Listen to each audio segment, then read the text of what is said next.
Right, so just a little bit about yourselves first, if you want. Go ahead, Beth, Matt. go ahead. Ladies first, please. Okay. What would you like to know? Personal slash work history, or? Yeah, kind of what you've done in the music industry, kind of thing. I've done a lot. I have gone through various scenes. I kind of started out early in college radio in Florida, moved to various different states, and within the sort of industrial, sort of, dark wave goth scenes. I lived in New Orleans. I've lived in Chicago. I lived in Austin, Texas, and I've always been in music. I have worked at recording studios. I am an A&R person that has worked at Atlantic Records. I have been just sort of in and out of various aspects of the music industry for a long time. So. Wow. Okay. That's a lot. And it's just a summary, a big summary. Yeah. Brilliant. I can't follow that. You should have gone first, Matt. I should have. God damn it. I'm more, as Joe Strummer would say, a professional malingerer. I don't have the impressive work history that Beth has, but I have been playing in bands since I was, 16 years old, and kind of grew up in the punk and hardcore scene on the East Coast here of North America, around Manhattan, Connecticut, Boston area, and have just been in and out of bands, most of my life. We kind of, Beth and I have only known each other for about 2 years, and we both, having had these kind of exhaustive histories in music, met in Brooklyn, and it just turned out that we were into the same stuff, and I had already had started doing Raven songs, and she played bass, so we decided we should do this together because we were into the same bands, and I had always, even through my days in the punk scene, had always wanted to do a band that was darker and like Ravens, because that's the stuff. Because back in, like, I don't know how old you are, but like back in the 80s, it was like, especially here on the East Coast and the West Coast certainly too, pre-internet, the punk scene and the I was gonna say goth, but we didn't even call it goth back then. We called it death rock, and those scenes were so intermingled at that time that there wasn't really a division. Now there is. Now it's, you wouldn't see like goth kids at a hardcore show or anything like that, or vice versa. But I had always kind of wanted to do a band like Ravens, and so that's what we ended up doing. Wow, what a combination in what, 2 years? Did you say? Yeah, I think it was 2 years. 2 years ago. No, wait a minute. Yeah, about 2 years ago this month is when we did is when the first Ravens stuff came out. Just a couple of singles on a local label that was, did mostly like post punk and dark wave and stuff like that. And I was doing another band at the time, and which is kind of a little bit more, post punk, guitar based post punk. And the guy who ran the label I was like, hey, I just did these demos. What do you think? And he's like, oh, can I put this up on Bandcamp? I was like, yeah. So, and then ended up doing pretty well. And so he's like, why don't you do a full length? So I did the first full length in the Wicked Hours. And right after that came out was when Beth and I met in Brooklyn. And so that's when it became a band. Before that, it was just kind of like, just me trying to have fun in the studio. Wow, that has worked so well. That's brilliant. What a great start. Thank you. So what were your influences as in music wise, what other bands were you listening to that has kind of driven you to this where you are now with the Ravens? Beth, you want to go ahead? No, I just you I'll add to, you know, to your list.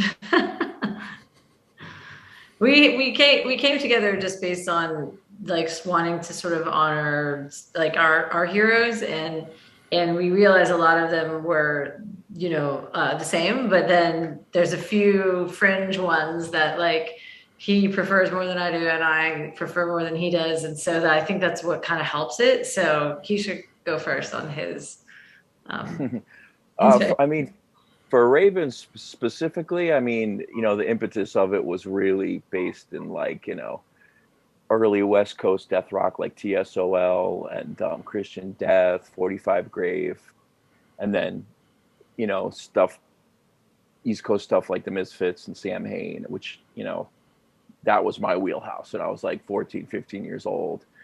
And then, you know, as I got older, I got exposed to, you know, Bauhaus and Dance Society and shit. I could go on and on. So Yeah. that was like the impetus for it. But then also like, you know, like I love Nick Cave. Everything that Nick Cave does is just like, you know, I'll you know, I would buy a CD of him eating breakfast. You know, he's a good. genius. So he's been a big influence. But you know, also like we love everything. Like we Beth and I, Sisters of Mercy, Clan of Zymox, yeah. The Cure, you know, there was just so many things. I personally leaned a little bit more industrial. I liked a lot of things that were, but there was just a commonality in sort of the ethos of what we both liked. And so I always find it fascinating when we have these conversations, because a band inevitably comes up that we both, you know, that, like I said, there's some on the fringe that were possibly more of a favorite of mine, and there's some on the fringe that were possibly more of a favorite of his, but somehow they've all sort of, sunk their way into what's been recorded. Yeah. Definitely. I mean, I hear a lot of different sounds in your music, especially your latest album. What do you hear? Pardon? What do you hear? Sorry, I love hearing that. different sounds.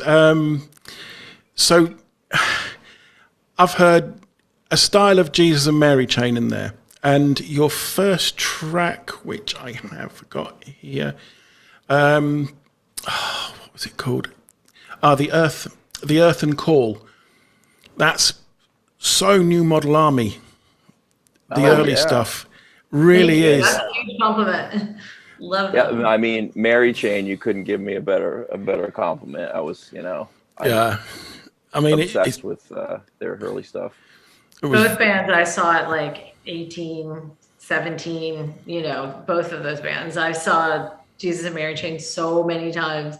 Wow. So this is a huge compliment. Thank you. No, you're welcome. Yeah. I can hear it all there in your music, and there's, I mean, you, like you said yourself, you can go on for days listing all the bands you can hear there: Field of the Nephilim, The Mission, Sisters of Mercy, Bauhaus. It's all there. I mean, musically, it goes with it, and vocally, Matt, your voice seems to change. You can change it for each song, and it's just, I find that incredible. Thanks, Mike. I appreciate that.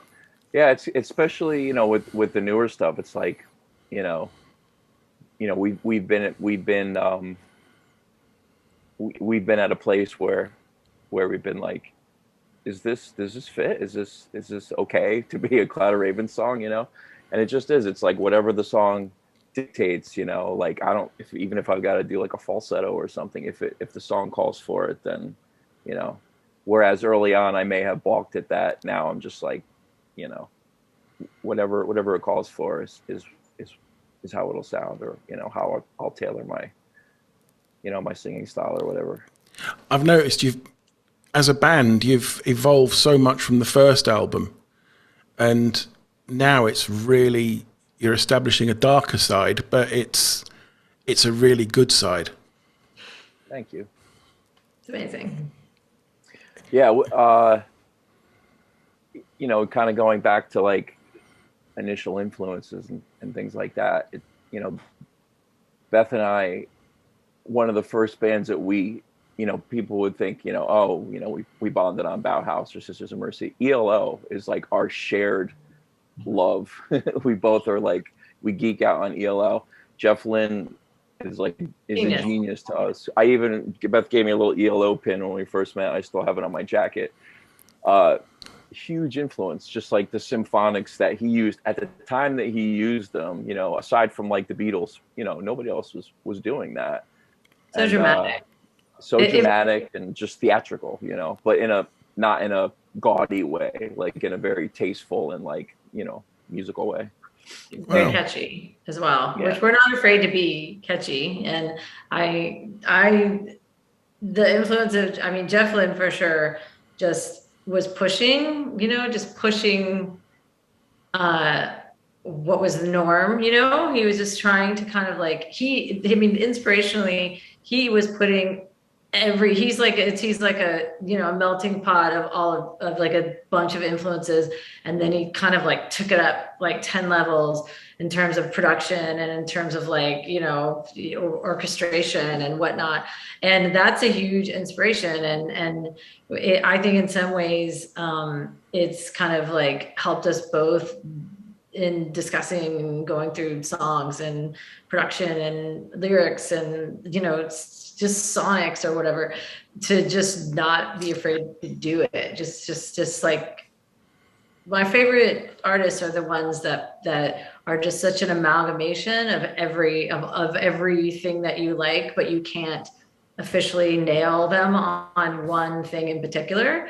And that was actually sort of, you know, why we think that this last record is a great representation of that. Like, we really tried to like sort of honor everybody, but not like ape them.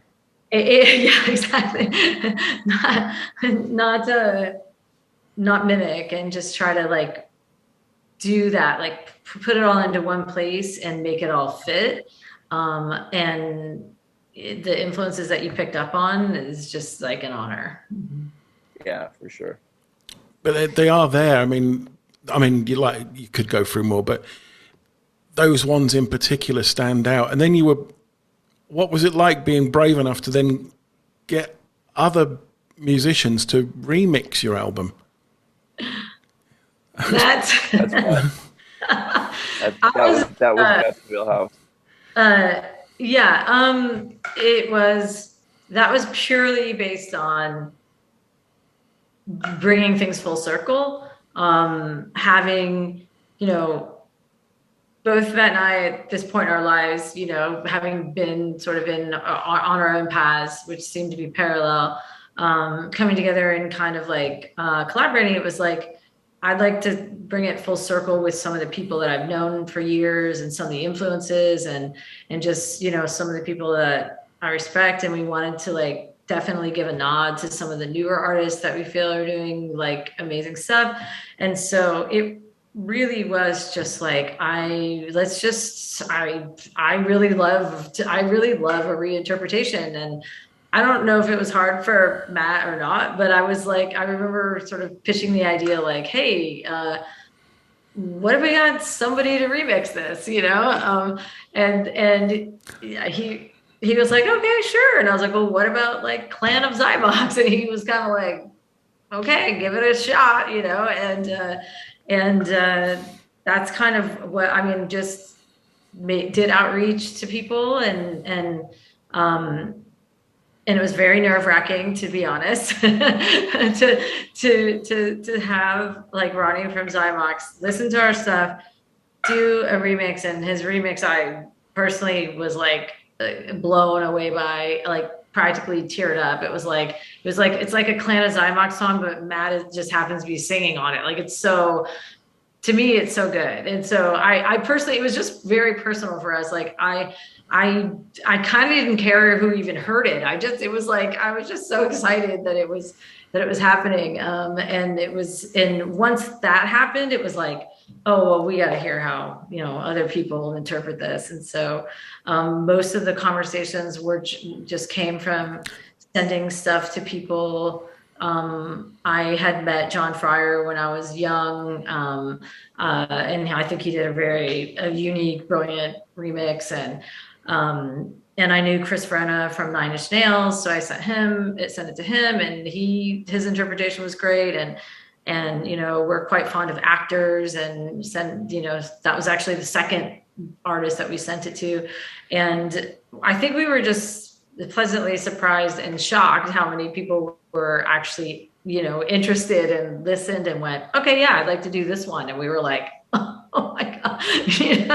So we're very honored and humbled by it. And we weren't even sure what to do with it. And in fact, someone we work with was like, I don't know, man, that's a lot of remixes. That's a lot of people. And it was just kind of like, it is what it is. We're excited about them, and so many of them came out. I mean, so great, and just it was fun, intimidating, and I personally loved the experience because I think that there's very unique interpretations. Yeah, I have to agree. Do you have a particular? What's your favorite of those? The actors one. Oh, excellent. Yeah. Have you seen the video? That's been a big one. It's a really good version, but it's what gets me is a lot of these bands released remixes, and they're always like, yeah, okay, not too sure about that. But yours is it's an exciting album of remixes. It's that version is so great, and we made this. We had somebody make a video for it. And it's animated, which I don't know if you've seen it.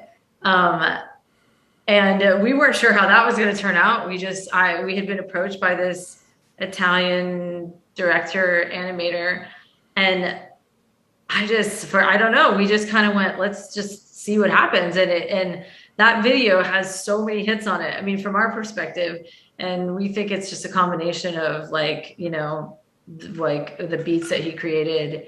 And that, the progression and the beats that he did for that, I think resonate with, some of the other projects that he's done. And we were just really happy with it. Yeah, I can see why. Everybody did a fantastic job. And it's exciting, like Beth said, to see how, artists you admire and producers you admire interpret what you create, and that was exciting. It was a little nerve-wracking, I'll admit, not because I'm sheepish about having our stuff remixed, but just because I record all the Raven stuff, but I'm not a producer. So it's like when you get an email from Ronnie, from Zymox, send me your stems, I'm like, the fuck's a stem? Like I had never, that's Brilliant. Not in my wheelhouse. So now I know what a stem is, but so that was a little nerve wracking, but like I said, it was a great experience. And it's a testament to Beth's ability to kind of corral talent. Just the fact that we were able to get, what was it, Best 7 artists to have, to do a remix in like this short amount of time. Because you hear these nightmare stories about like compilation records or remix releases where it's like, oh, it took me a year just to get, an answer back from blah, blah, blah. So the very, I think we did it in 2 months. What's that? I think from start to finish we kind of said, hey, this is what we're doing, and we'd like to have this together. And from handing people the stems to needing the finished products was 2 months, and everybody finished. And like talking to other people within the scene, they were like, how did you pull this together so fast? And it was just everybody was just so incredibly cool and professional and amazing. I think There was no comments almost to every one of them, you know? I think that Beth was secretly sending, like, tough guys to artist houses. Get this done or else. The heavy-handed method. Yeah. That wasn't the case. You like those thumbs? Oh, no. I'm just kidding. No, she's the way she expedited the process was, truly mind blowing. But it is brilliant. I mean, it's the fact that it hasn't ruined your songs. They've made them. They've kind of made them their own as well as yours, but it doesn't take anything away from your album, which I think is. I described it earlier on when I was writing down as pure brilliance, because I love that album. I think it's brilliant. Thank you, Mike. You're welcome. It really is so good. It really is so good. Thank you. We're not sure who's listening, but we're starting to realize that people are discovering it, and that's all we are hopeful for, is that it's only been 6 months, but we think that people will just continue discovering it, and that's how it feels. And so we just hope that people get the intention and feel like sort of understand where we're coming from. And releasing releasing an album during a pandemic, when has that happened? And they weren't releasing records in 1918, so I don't think it was then. But I think that bands certainly within the scene that we kind of operate under its umbrella, a couple bands like Boot Blacks released an album during the pandemic, and a bunch of bands, and it was hard to not be able to go out there and promote the album, playing live shows and the tour on it. So that's it's been a learning process. It's we're learning as we go. Like I was going to say it must be difficult. It is really difficult, and thank God for like people like you and DJs and people doing websites and things like that have really kept the scene afloat.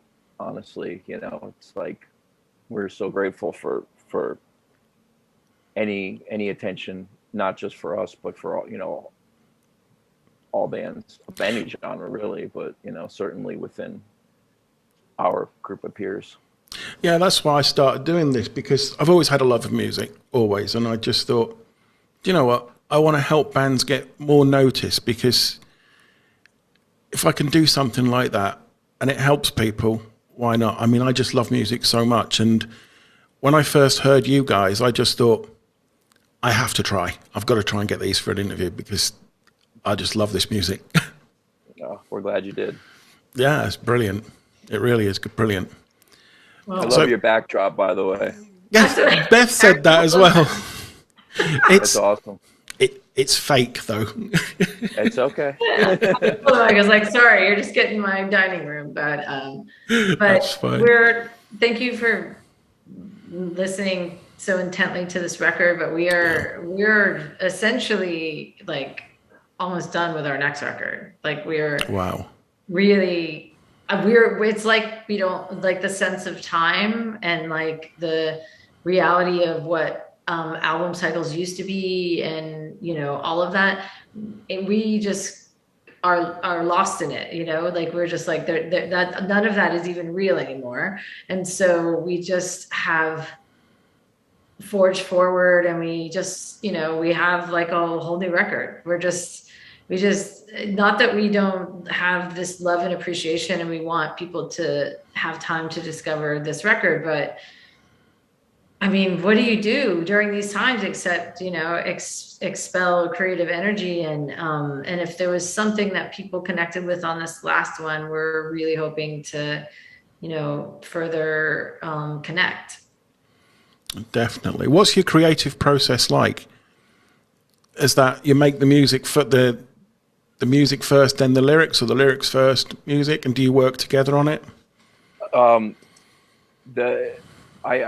I've said it before, like I admire, you know, a songwriter who can write a lyric first and then build a song around it, because I do not have that ability, and I have tried. You know, generally it's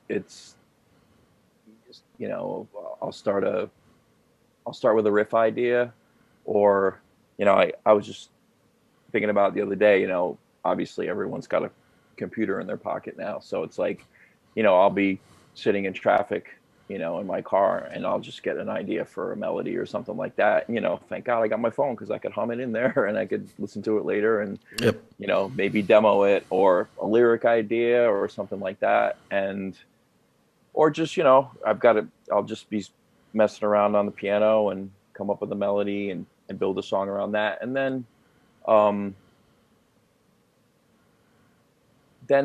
usually comes, like, you know, as I'm building a song, you know, verse, chorus, bridge, phrasings, like vocal phrasings will kind of start to occur to me. And then, you know, you build a melody, and then, you know, usually it's honestly not until right before recording it that, you know, I really lay into the lyrics, you know, kind of, you know, get your head in a certain place, and but that being said, there's also times when, you know, I will get an idea for a lyric, and I'll also, you know, get out the old iPhone and write it down in my notes or something like that. Yeah, and Beth has been utterly integral in everything that we've done together as Ravens. You know, in fact, we're embroiled right now in kind of an impasse regarding. You don't have to tell us. Go ahead and tell us. No,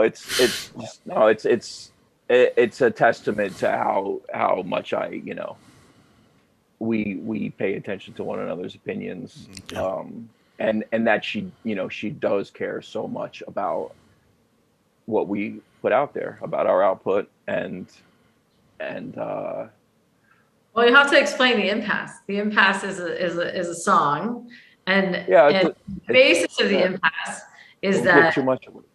No, I'm just saying the basis of the impasse is that I have yet to write lyrics for this band. And the reason being is that I don't know how I could contribute, because I am a unequivocal lyric snob, and one line in someone's song could, like, ruin it for me, right? Just completely ruin it, right?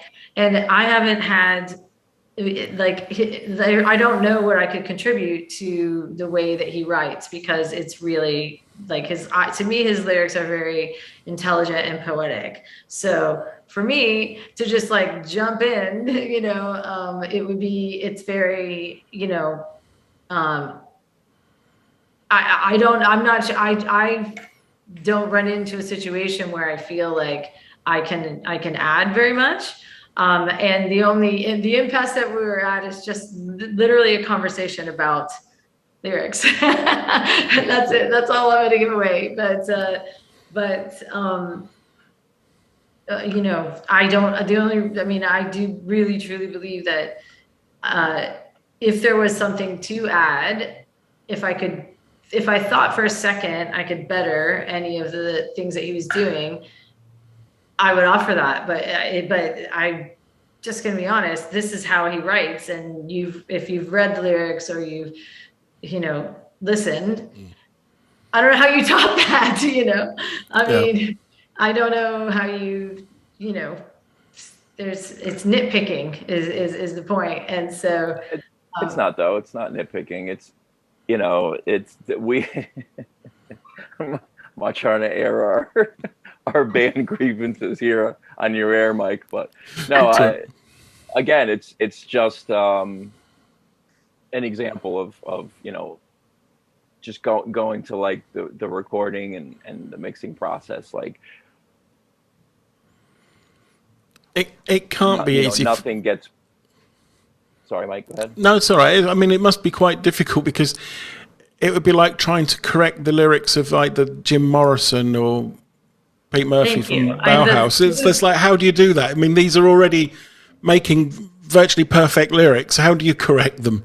Well, thank you, because I agree with that. I agree with, people are always like, do you write the lyrics together? And I'm like, we don't, because I can't really add it, you can't, it's like, you can't really fault any of what he's doing. So until now. No, well, first of all, that's a very humbling compliment, and I would never put myself in the same, category as a Morrison, but and I'm a huge Doors fan. Mm-hmm. But getting back to the idea of certainly of Beth's input, which is, and I've said this before, like, because people had talked about the difference between In the Wicked Hours and Another Kind of Midnight, and how it was a step forward. And, my response is, if it's a better record, it's because Beth was part of it. There have been times, and there have been times certainly with this record, but less so because she's conditioned me to her sensibilities, where I thought like, oh, this song's done. This is gonna knock her socks off, and I'll send it to her, and she'll be like, no, don't you hear these competing tones? And there's, and the vocals way too buried. And so, and that's what the process was like for Another Kind of Midnight. And thank God, because I can't imagine it would have come out as well as it had it not been for her ear. That little bit of input helps. Yeah, it helped immeasurably. Yeah. That's good. That's good. And what about the video style? Because I notice your video style is often, always black and white. Is that your... Somewhat accidental.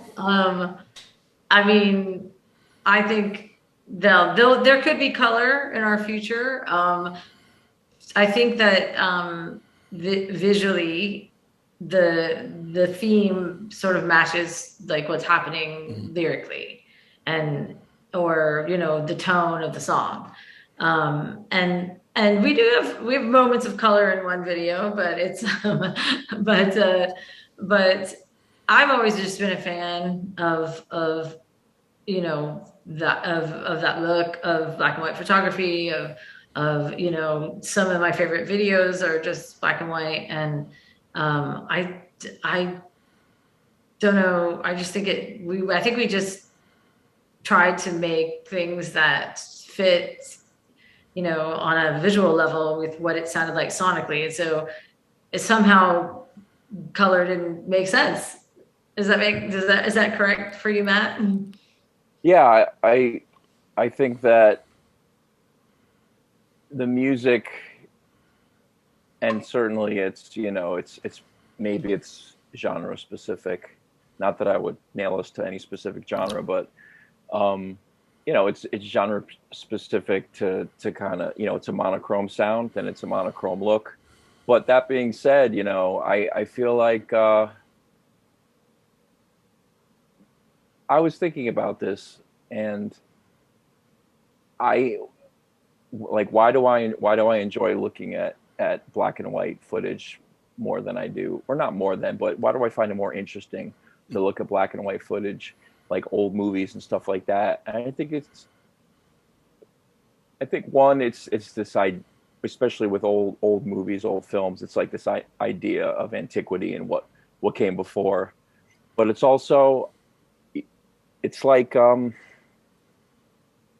it forces you to kind of use your imagination more, or to look more into it. Like, what is this about? Because it's not laid out for you in full color. So maybe it prompts the viewer or the listener to kind of use their imagination more. I don't know. Does that make sense?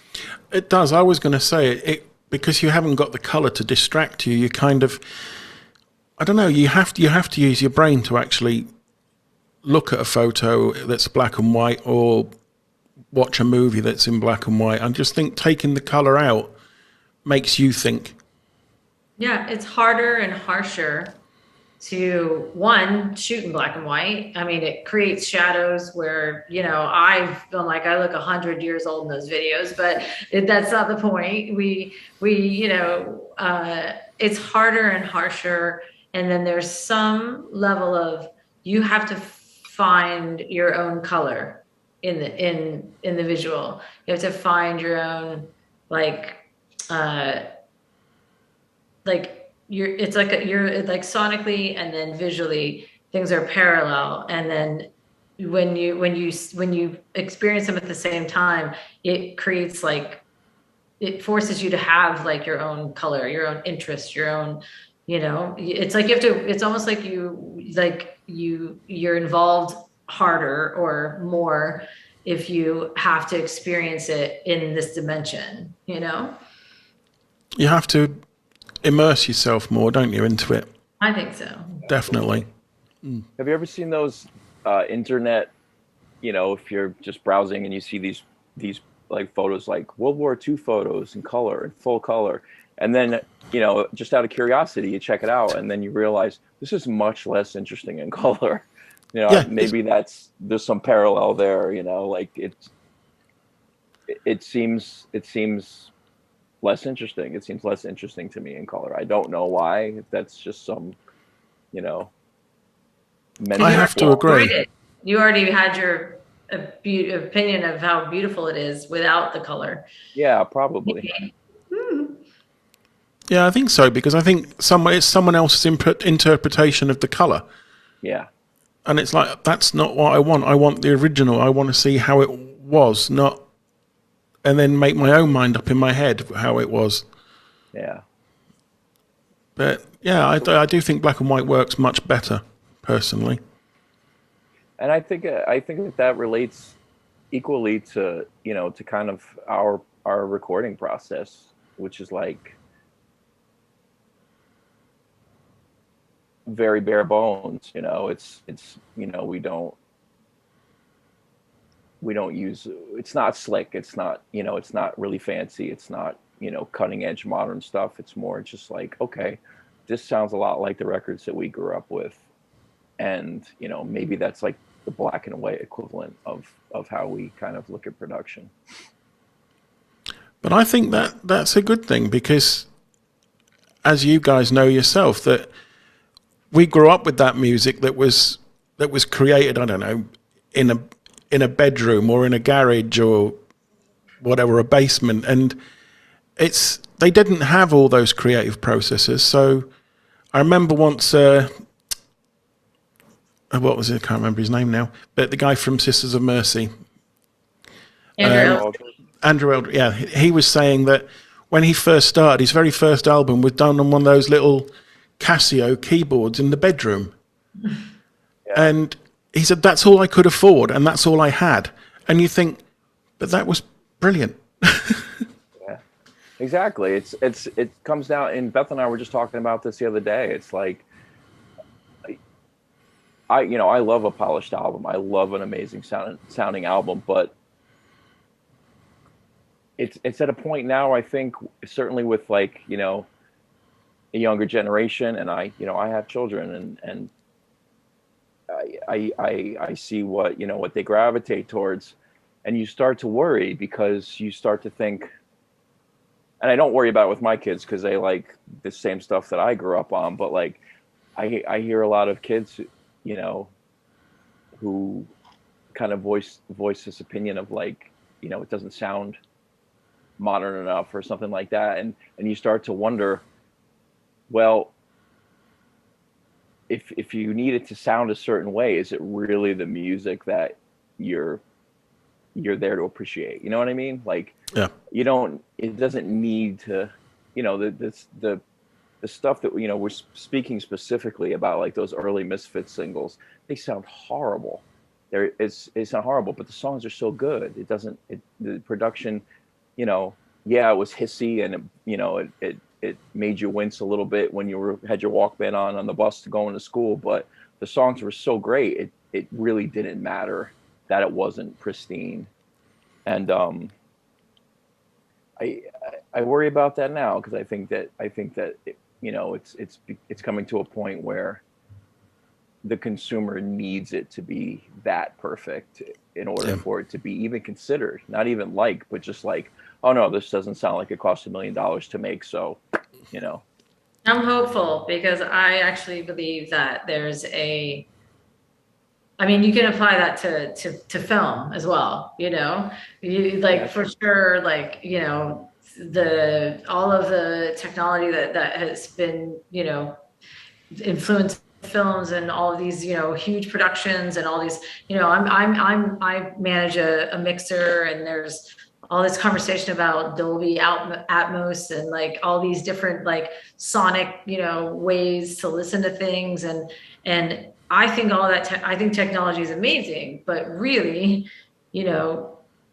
it's like going back and seeing a film and realizing that film still stands up. That's like what it is like with records. And we're not really trying to compete with, the Dolby Atmos, crazy 5.1 surround sound, technology, whatever. We're just trying to be authentic, and we're trying to tell stories, which is what I think filmmakers do.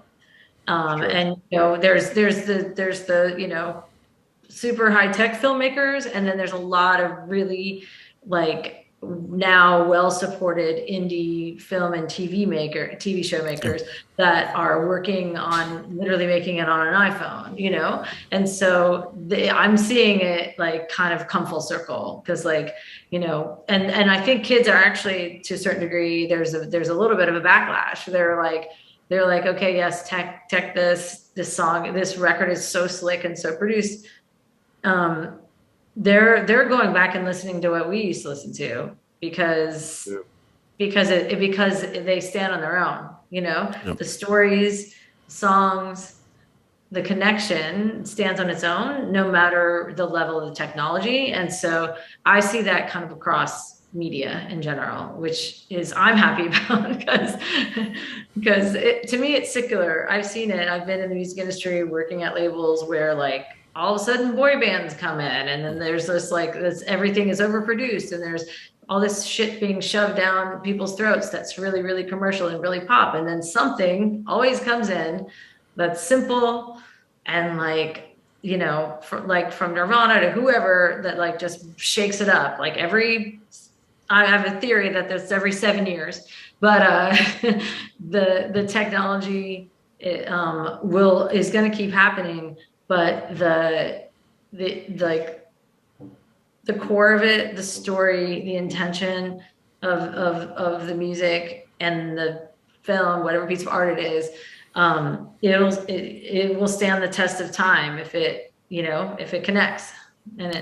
And that's kind of all that we've ever cared about, is we just hope people find it, hear it, and understand that like this is what we're trying to do, and it's just genuine, Have you been heard a lot in Europe? Do you know if you've got a big fan base there? I think so, Matt. There's a bunch of stations that, you probably have a better list of all of the, people that have embraced us there. Yeah, if you go, if I look at like, our Spotify stats or something like that, yes, we get like a ton of, plays in the UK and a lot in Germany. As far as radio, there's a couple of, podcasts that play us somewhat regularly, and we get feedback from people overseas, and we certainly want to tour in Europe when things get back to normal. Yeah, that would be fantastic. I think we have a decent amount of coverage. What's that? Sorry, I just said I think Europe is more open to it, and that's why I was wondering if that's why you asked, Mike. I just think that, from my own personal point of view, because obviously I've listened to your albums, and I just feel that there's so many people out there, younger ones and older ones, that would love your music. And I just think it needs to be heard. And Thank you. I really think that, because I mean, like I said earlier about the kind of influences you can hear in there, and it's just like there's so many people out there that would absolutely love this music, and I just feel it has to be heard. Thank you, Mike. Welcome. We did get somewhere in our minds, there were college radio stations that were playing us. There were 38 that played us, and we were just bubbled under the top 200 in college radio, which is, I know that doesn't sound like much, but that whole format is completely dominated by things that don't sound like us. So for us to even get anywhere near that was just really refreshing. And so we're just kind of grateful for anybody to discover and somehow hear us. It's interesting that, like Beth was talking about earlier, the kind of the way the traditional album cycle has kind of been altered as a result of the pandemic. We got to a point, probably midsummer or something like that. We were kind of like, okay, so this is how the pandemic affects, an album cycle. And I mean, but I think Beth, before Another Continent Midnight even came out, we were working on demos for the next album. But just because what else are you going to do during a pandemic? You're going to create, if that's what you do. But I lost my train of thought. Give me a minute. That's all right. It happens. Oh yeah, about the album cycle. We had started to see okay, so this is whereas maybe before it was a year or something like that, we're like, okay, maybe it's now half that, And then all of a sudden we start seeing that, it's, oh wow, we just sold a bunch of records, or oh wow, half a dozen stations in X amount of countries just played these songs or something like that. And you realize it is a slow trickle. It is a process. And I think as much as artists are trying to assimilate and become acclimated to whatever the album cycle traditionally has now become,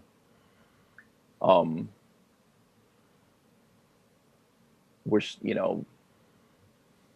starting to adapt and see what it is exactly it's become. And in the interim, we've got another album in the can, and you just have to keep moving forward, I think, creatively, for artists certainly. And it's become so uncertain,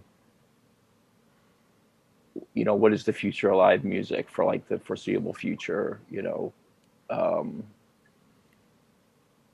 There are artists who do rely on playing live for their livelihood, and it's uncertain. And I think in a lot of ways that's really, certainly for Beth and I, it's really driven us creatively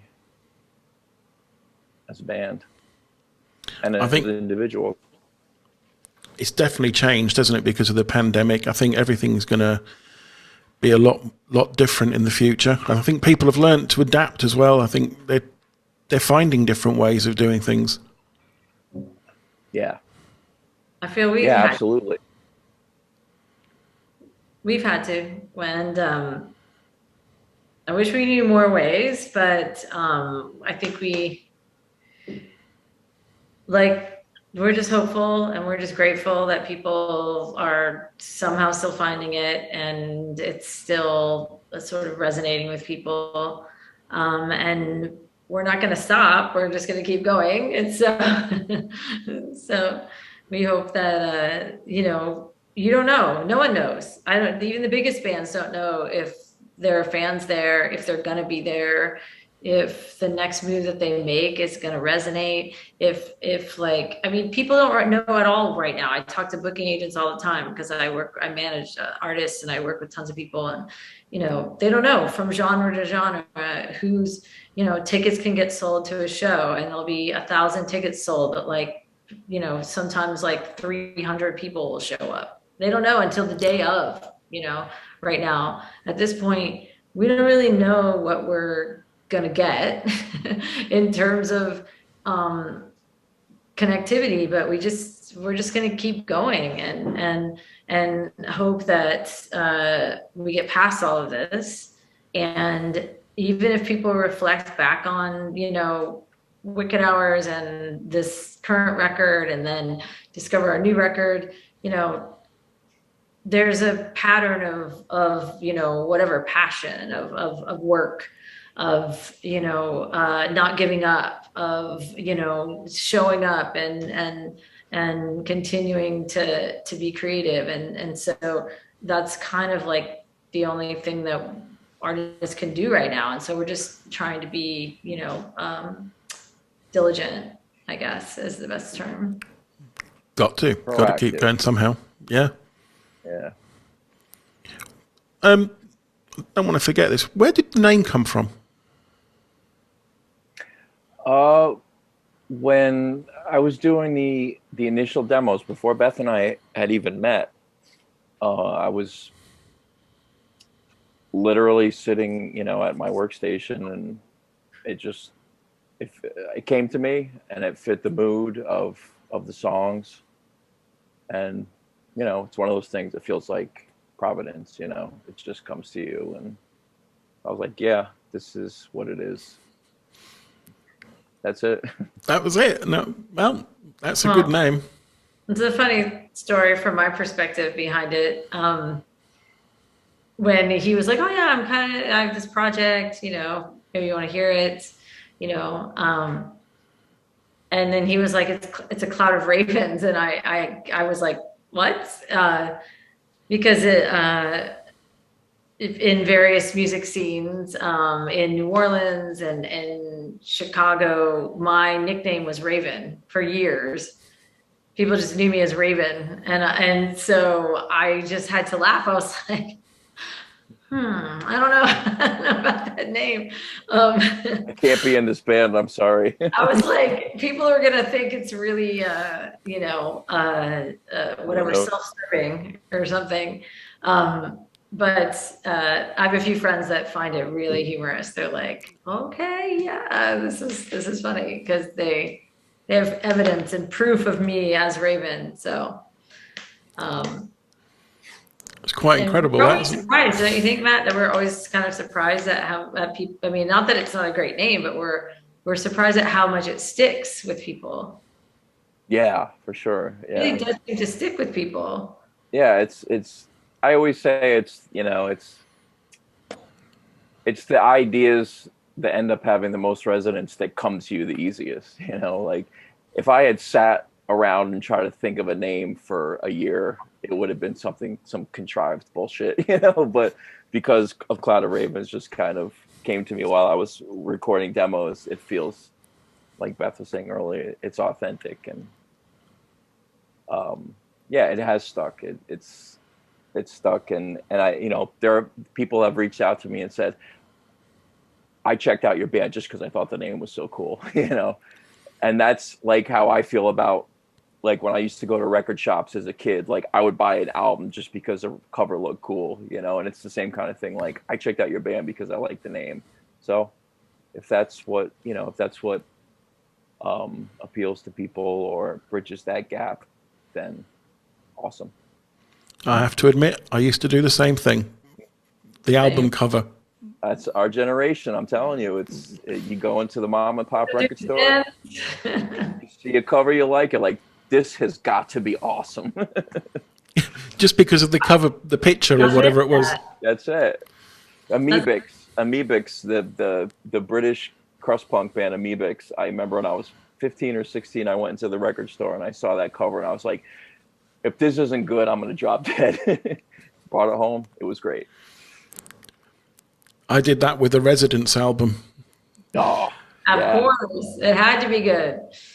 It was just the most bizarre band, but something always got me hooked with them. I don't know what it was, but they were bizarre.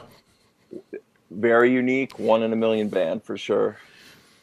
Nothing like it. It's just off the wall, isn't it? Completely. Off the wall and way ahead of its time. Oh Way yeah, ahead of its definitely, definitely. Is there anything you two would like to add to all this? Is there anything you want to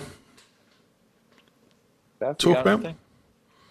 Just thank you and gratefulness, and we really appreciate you listening. And that's really honestly what's important to us, is just that there was a lot of emotion and just sort of release put into doing this project together, and the fact that it resonates with people and with you, and that you'd want to talk to us, we're just really grateful.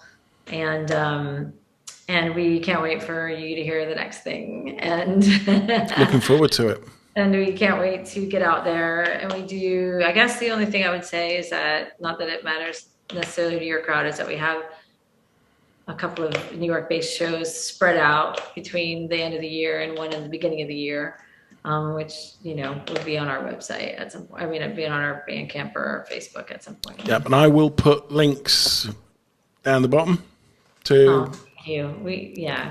all your... Thank you for having us, Matt. No. Yeah, Mike, thank you so much for reaching out to us. It's really been a pleasure. You're a gentleman. Yeah, and I just would say, thank you to anybody who has reached out, who's listened to the album.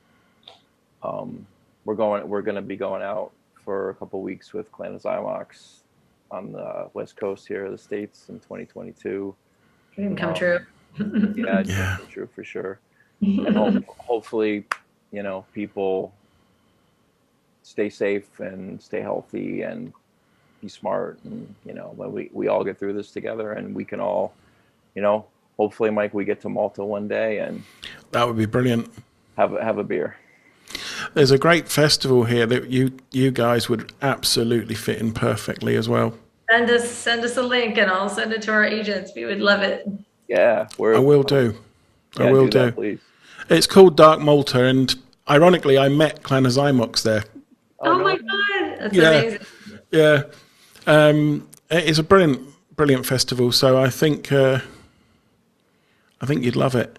And When is the next one? The next one is next April. We can be available if they were interested. And it's been postponed so many times because of imagine. COVID. And we had, I know Christian Death was on there at one point, and I'm not sure if they're still on there. I don't think they are now. But Project Pitchfork were on there. There's so many bands that were on there, but everything's been moved around because people weren't available and things like that. But you'd definitely fit in. Definitely. Amazing. We're definitely going to look into that. We're definitely going to be talking to our agents too. I will. We'll also book a bunch of other people, so maybe they know they must know way more about it than we do. So I'll send you a link to the guy who runs it, and you can contact him. That'd be amazing. Thank you so much. Oh, you're more than welcome. More than welcome, and thank you for accepting to do this. Of course. Absolutely. I hope we helped answer any questions. Is there anything else for us that we missed that you? No, I mean, it's been really great meeting you both, and Great to meet you. thank you for the music. I mean, it is absolutely brilliant, and I can't say that enough times, to be honest, because I love it. I think it's brilliant. Thank you, Mike. You're more than welcome, both of you. Thanks And for your time. I will send you a link to the interview when it's edited. Okay, great. Thank you. All right. Thanks, Mike. Thanks so much. Be well. More than welcome, and it was an absolute pleasure to meet you both. You as well. Thank you. All right. Hopefully we can talk again some point. Anytime. Let us know. Thank you very much, both of you.